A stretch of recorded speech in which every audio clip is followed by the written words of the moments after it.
Hi guys! Ayan, welcome po sa ating part 2 ng engagement is the key. Tama po ba siya o mali? Dapat ba or hindi? Yes or no? So sa part 1 po natin, ang sinabi ko, it's a no for me. And in-explain ko po doon bakit hindi dapat yung engagement is the key. So kung hindi nyo pa po napanood yung part 1, lalagay ko na lang po sa description yung part 1, yung link ng part 1, then click nyo lang po siya. Disclaimer po uli, nakikiusap po ako na tapusin niyo muna po sana tong video na to kasi kung may mali man po akong masabi, pwede niyo po akong itama sa comment section.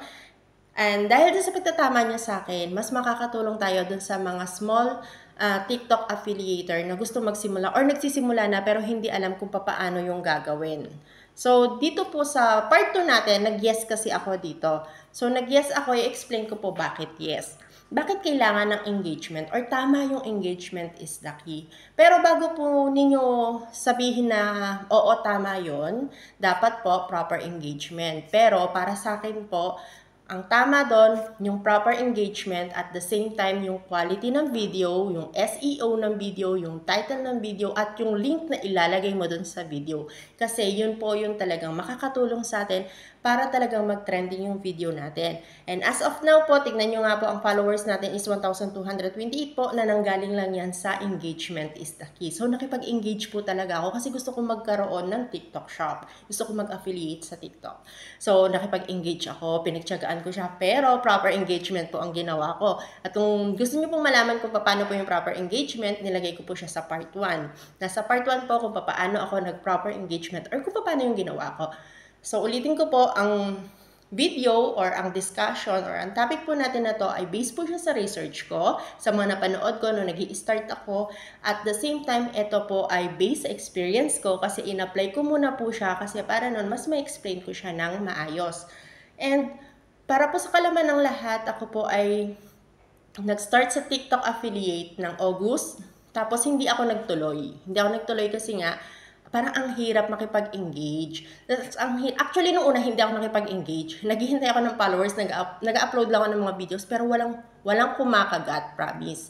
May mga views, pero walang nagpa-follow. Ang hirap makakuha ng followers. So, ginawa ko, nakakita ko ng, sabi nila, pag daw nag-engage ka, tapos ganun, blah, blah, blah, so proper engagement, tinry ko siya. Nakipag-engagement ako or engage ako, follow to follow, but ginawa ko po siyang proper engagement. And dahil sa ginawa ko po na yon, makikita nyo talaga na legit na kanina doon sa tutorial natin na first, meron akong orders na isa. But now, tignan nyo naman, di ba? Meron na akong 2 orders o kanina lang yan ha. Tapos dito, makikita nyo talaga guys, no? Ayan, transparent tayo, nakikita nyo ang aking screen. Makikita nyo po dito na ayan, 235 pa rin siya, pero yun yung pumasok na for today's commission natin, no? At makikita nyo dito, guys, na everyday talaga ako na, ayan, everyday ako na everyday ako na may pumapasok na orders. Imagine niyo guys ha, ang ginagawa ko lang, nag-affiliate ako, ng ginagawa ko lang ay video, hindi ako nagla-live. Sabi nila mas malaki daw ang kita pag nag-live, pero hindi ko pa po kayang mag-live kasi ang topic po natin ngayon or sinishare ko po kasi ngayon, minsan kasi diba, mahina yung self-confidence natin sa camera, hindi tayo marunong magsalita, like ako lagi akong parang nagmamadali, ganun, o kaya parang ang hirap ko mag-explain, parang kaiinisan ako na nakikinig kasi parang paulit-ulit di maintindihan, ganun. Kaya pasensya na po kayo sa akin, ano? Tapos ayan po, balik tayo doon sa yes, nalalayo ako. So dito po kasi yung yes na sinasabi ko sa inyo na ang engagement is the key is yes, tama po. Malaki po yung tulong niya doon sa ating TikTok shop. Pero dapat po tutulungan nyo rin siya. Kasi yung proper engagement po, isa po sa paraan para i-push ni TikTok yung video ninyo sa FYP. Para i-offer niya pa dun sa ibang viewers or dun sa mga buyers na naghahanap ng product na katulad ng sa inyo. Halimbawa, ang product ninyong pinopost is halimbawa sabon. Tapos nag-search sila ng whitening soap. Ngayon, dahil sabon yung ipinapromote mo, tapos nakikipag-engagement ka, proper engagement. So, proper engagement, may mga nanonood sa video na yon. Tapos, ang nangyayari, sabi ni TikTok or ni algorithm na, maraming nanonood sa views nito. Ngayon, ang gagawin niya, pag may nag-search ng whitening soap, ganon, tapos ang gagawin niya, dahil ganon yung yung product na yon na maraming nanonood, sasabihin ni TikTok na, baka gusto mo to. So, isi-show niya, ipapakita niya doon sa naghahanap. So, nasa FYP na yung video mo. Diba? Pero ang problema po natin ngayon, kahit na proper engagement pa po yung gagawin natin, kung hindi natin tutulungan yung video natin, hindi pa rin po siya magki-click or magte-trending. Tanong nyo po bakit? Kasi kung ang video nyo low quality o kaya naman po hindi maintindihan, ilagay nyo po yung sitwasyon nyo na kayo ang buyers. So pagka ganon, yung iba po kasi, ang ginagawa po, punta dun sa seller, kukuha ng mga picture, tapos pagdudugtong-dugtungin, tatapalan ng kanta, pagkatapos po, ang mangyayari, sasabihin na lang, click here, o kaya parang, check the yellow basket. So kung ako po yung buyer, sasabihin ko, ano yan? Ano i-click ko dyan? Naghahanap na nga lang ako, bibigyan mo pa ako ng palaisipan, di ba? So, dun po sa part na yon, hindi ko po sinisino yung mga kumukuha ng picture sa seller. Kasi isa rin po akong ganon.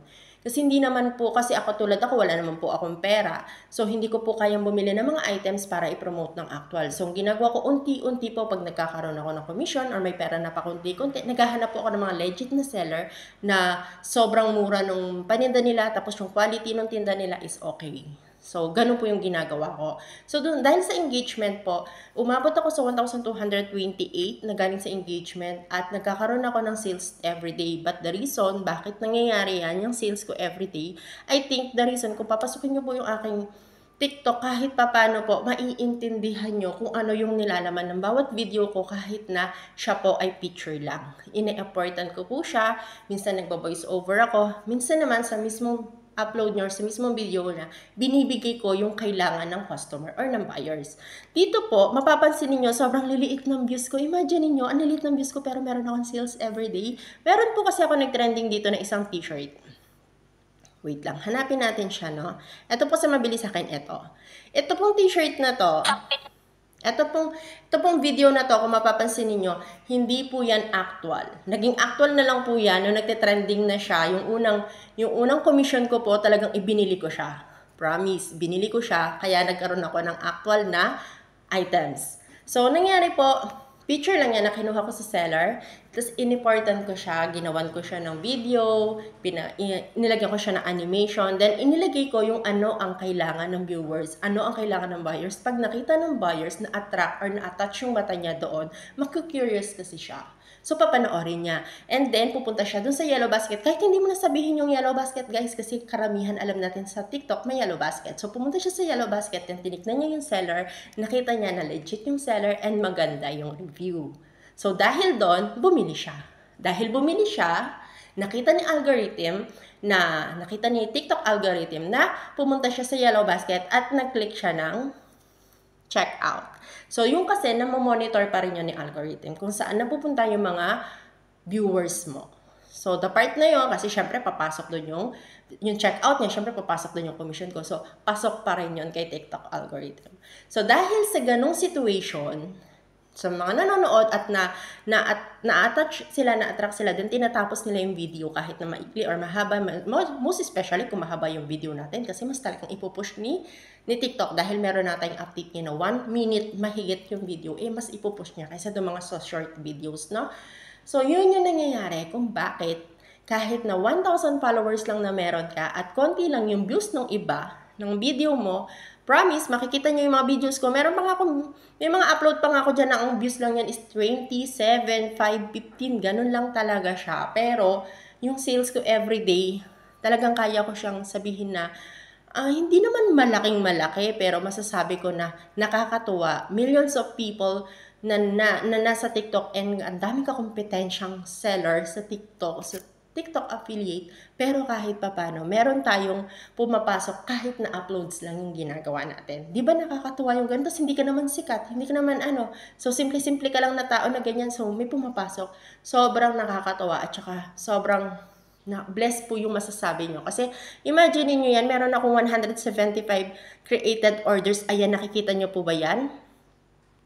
Yung created orders na yan, 175 created orders. And as of now, meron akong na-earn na 376 na for withdrawal na po siya. So guys, ang haba ng explanation ko, sana po meron ako nabigay na idea sa inyo, may naitulong ako sa inyo. So uulitin ko po, it's a yes po sa akin dahil malaki ang part ng TikTok engagement is the key na sinasabi nila. proper engagement is the key. Dapat yun. Proper engagement is the key po. Ayun. Malaki po yung part niya sa TikTok shop natin or sa TikTok affiliate natin. But it's a no kapag po hindi natin ginawa yung proper engagement. But at the same time, kailangan po tutulungan natin yung video natin or yung pag-i-engage natin. Ayusin po natin yung paggawa ng video, lagyan po natin ng alam niyo po yun, yung ma-attract yung mata ng viewers or ng buyers. Pagkatapos po, huwag nyo na silang pag-isipin kung maaari. So, mas maganda po sana lagyan nyo ng overvoice para ma-explain nyo sa kanila kung ano yung hinahanap nila. Kasi pag pinapanood nila, nakikinig sila. At the same time, naiintindihan na po nila, eto pala yun. So, ikiklik na nila yung yellow basket, then mapupunta na sila doon. At 90% po ng mga viewers natin ay possible na maging buyers natin. So sana guys, may naitulong ako at kung gusto nyo pa po ng mga ibang tips kung paano mapalawak yung ating TikTok shop at yung ating ano-ano pa ba yung pwedeng pagkakitaan sa loob ng TikTok, subscribe lang po para nun updated kayo sa mga darating pa nating videos. And ako po, until now, nagre-research pa rin po ako at hinahanap ko pa rin po yung mga bagay-bagay sa loob ng TikTok kasi bago lang din po ako sa TikTok. So ayan po. That's all for today's guys. So may mga comment po dyan. Mag-comment lang po kayo kung may mali ako nasabi, itatama po. Itama nyo po, wala po magiging problema sa akin. Pero in the right way lang din po sana, no? Para makahelp po tayo dun sa mga small TikTok affiliate na mga TikTok affiliator. So we are the affiliator dun sa TikTok affiliate natin. So nakaka-TikTok affiliate tayo. So that's all for today's guys. Thank you and God bless.